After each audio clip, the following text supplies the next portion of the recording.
नमस्कार। हिंदी विभाग मौलाना आज़ाद national Urdu university द्वारा प्रस्तुत एमए हिंदी पाठ्यक्रम श्रृंखला में आप सभी का स्वागत है।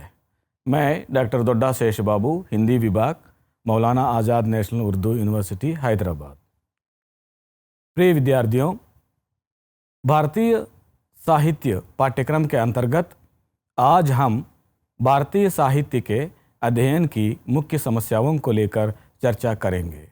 भारत की विभिन्न भाषाओं के साहित्य की समष्टि का नाम भारतीय साहित्य है, अर्थात उन सभी साहित्यिक कृतियों से है जो भारत की विभिन्न भाषाओं में भारत के ऐतिहासिक और सांस्कृतिक संदर्भों में हुई है।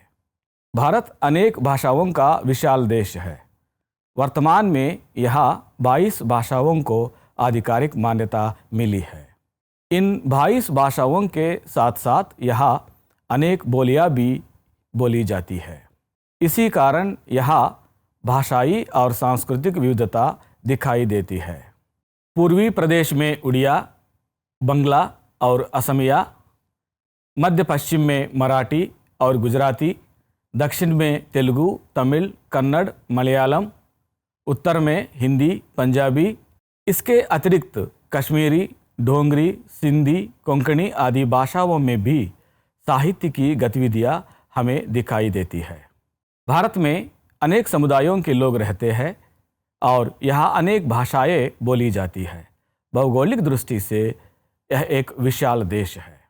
कला की दृष्टि से भी यहाँ का इतिहास और परंपराएं अत्यंत प्राचीन है।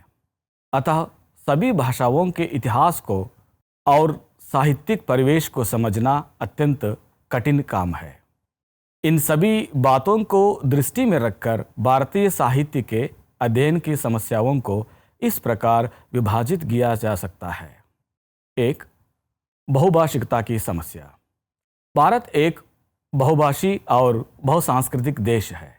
इसीलिए यहाँ के साहित्य को समग्र रूप से समझने के लिए विद्वानों और छात्रों को कई चुनौतियों का सामना करना पड़ता है।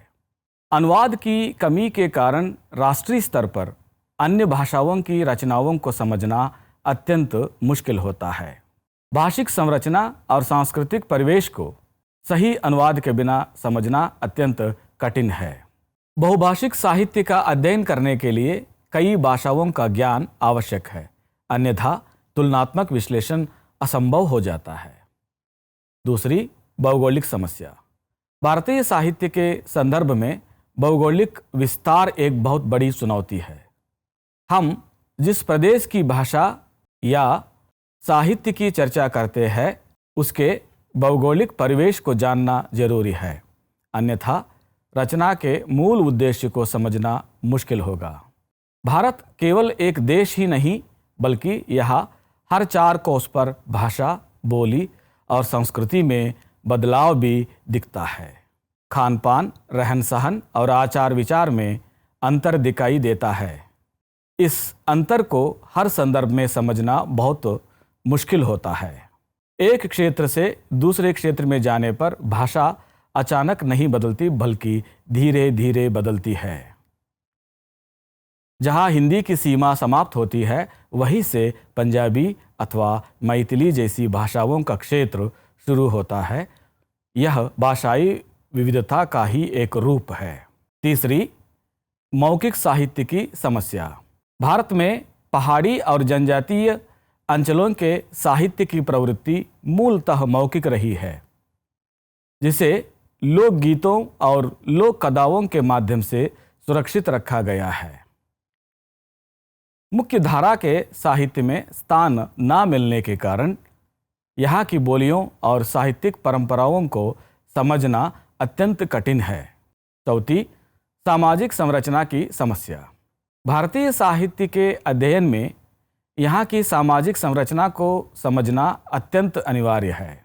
भारतीय सामाजिक संरचना एक जैसी नहीं है।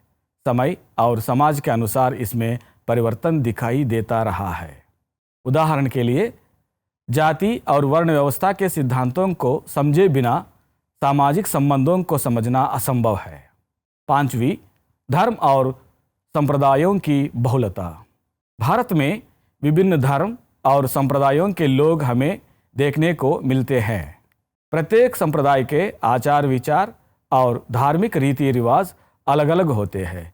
इन सब को समझना और दूसरे धर्म या संप्रदाय के साथ तुलना करना अत्यंत जटिल काम है। 6ठी, पूजा पाठ की पद्धति। भारत में जहाँ कुछ लोग मूर्ति पूजा में आस्था रखते हैं तो कुछ लोग निराकार ईश्वर की प्रार्थना करते हैं। इन भिन्न भिन्न रीतियों को समान रूप से तुलना करना आसान कार्य नहीं है। 7वीं, साझी संस्कृति। भारतीय समाज में धार्मिक विविधता के बावजूद संस्कृतियाँ सदैव साझा दिखाई देती हैं। गंगा जमुनी तहजीब के मुख्य पहलुओं को समझना और मुख्यतः विभाजन के बाद की परिस्थितियों से उनकी तुलना कर विश्लेषण करना एक बड़ी चुनौती है। 8वीं, विदेशी संस्कृति का प्रभाव। भारतीय साहित्य के अध्ययन की मुख्य समस्याओं में एक और समस्या है विदेशी संस्कृति या भाषा का प्रभाव। यहाँ भारतीय साहित्य को परखने, समझने और उनका मूल्यांकन करने के लिए अक्सर पश्चिमी सिद्धांतों का सहारा लिया जाता है। यह समस्या केवल विदेशी विद्वानों तक सीमित नहीं है, बल्कि भारतीय विद्वान भी उन्हीं मापदंडों का अनुसरण करते आ रहे हैं। इस औपनिवेशिक मानसिकता से स्थानीय समस्याओं का मूल्यांकन सही ढंग से नहीं कर पाते हैं। स्थानीय समस्याओं के लिए स्थानीय सिद्धांत इस्तेमाल करना चाहिए। 9वीं, राजनीतिक समस्या। भारतीय साहित्य के अध्ययन की समस्याओं में राजनीतिक समस्या भी प्रमुख है। साहित्य और राजनीति का संबंध बहुत पुराना है। प्रेमचंद के शब्दों में कहे तो साहित्य राजनीति से आगे चलने वाली मशाल है।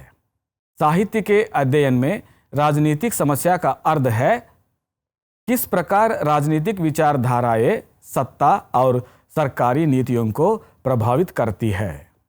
साहित्यिक आलोचना अक्सर राजनीतिक खेमों में बटी होती है।